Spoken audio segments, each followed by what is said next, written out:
Alright, what's going on, guys? Trey back again.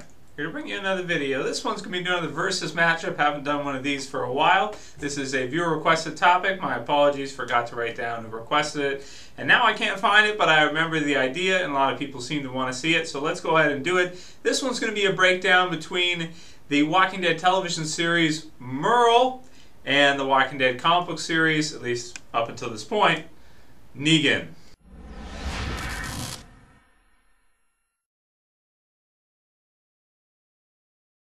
Right, so who would win death battle between the Walking Dead television series as Merle and the Walking Dead comic book series as Negan? And that up until the point, anyway, that we see him in the television series, because they don't have an actor yet for him. You know, we're probably a few seasons away from seeing Negan in the television series, but he's still an awesome character, and anybody who's read the Walking Dead comic book series up to date knows about him, knows how badass he is, and I think it's pretty conclusive at this point that he's even more badass than the Governor is.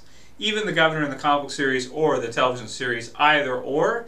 I feel like Negan really has taken over, for me anyway, as the #1 Walking Dead villain overall. Merle, not a villain per se, you know, kind of starts off as a villain, but because of Daryl, sort of, you know, transforms or evolves into an anti-hero and then sacrifices himself at the end against the Governor, killing 8 of his men at that time and killing somewhere in the high 20s in terms of survivors overall, and who knows how many walkers. Now, that being said, Negan has probably killed way more than that, I would think. Now, the thing about him, though, is that in the comic book series, he's been alive for a long time. In terms, people asked me, actually I had a question yesterday, what I think about the time frame of the comic book series.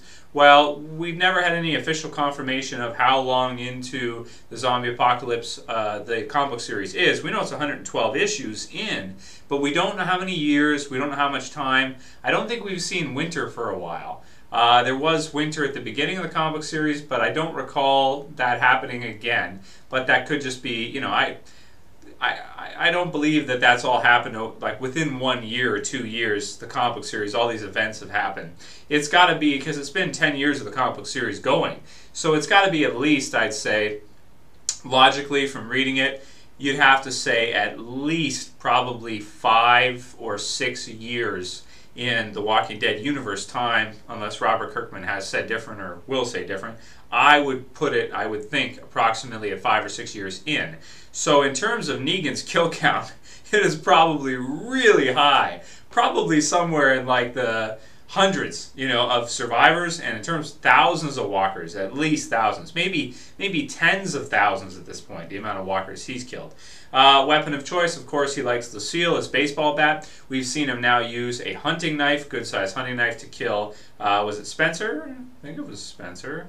Or is it Steve? Yeah, Spencer, I believe.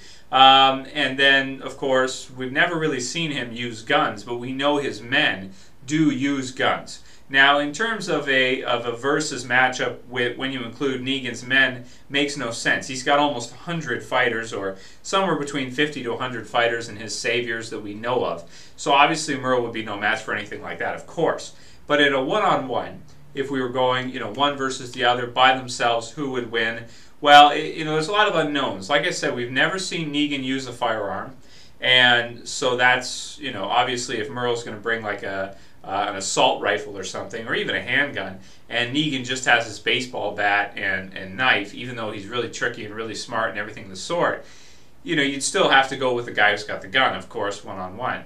That being said, I'm sure Negan is accustomed to using guns. I'm sure he didn't survive up to this point and become the leader of all these different groups and men and do all these crazy things to the point where even Rick has to basically listen to what he says if he wasn't at least able to use a firearm and at least fairly competent with it. He would not have survived up until now.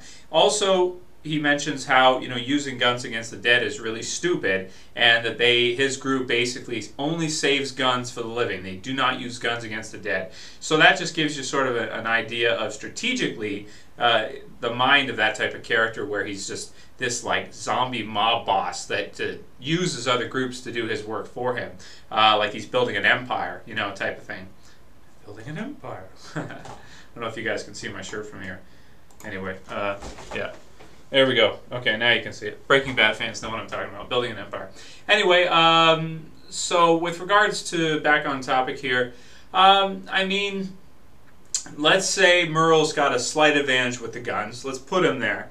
But hand to hand, ooh, if Negan has his baseball bat, and you know, the thing is, I tend to think that because Negan has survived all this time, you kind of have to give him the advantage, I would say, because he survived up until now.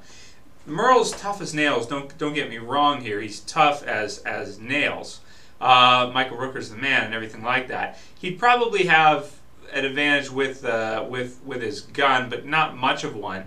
And then in terms of close range fighting, I'd have to probably give Negan the advantage just because of his used skills with a baseball bat, skills with a knife, and just he's drawn to be pretty built. He's drawn to be pretty big and strong and everything of the sort.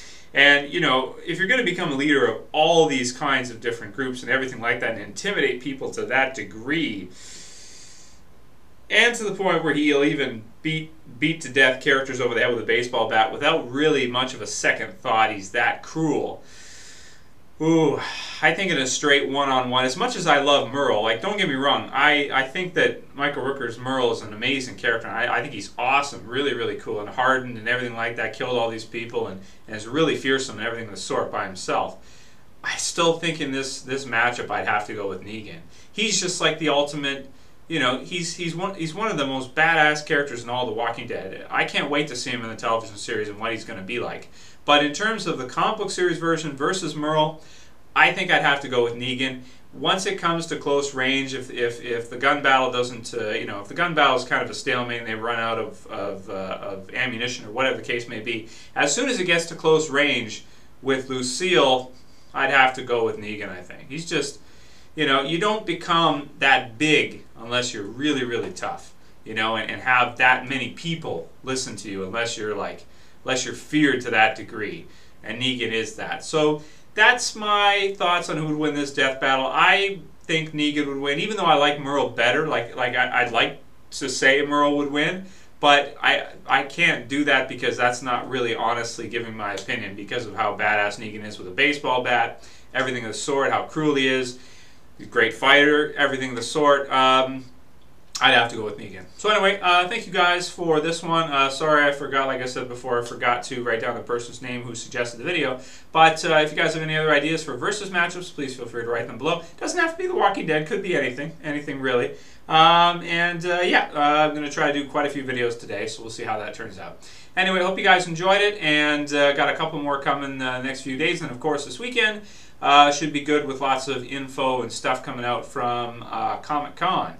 Especially with The Walking Dead and comic books and all that good stuff. So, anyway, I'll call it here. That's it for this video, guys. I'll see you for the next one. This is Trev, and I'm saying peace.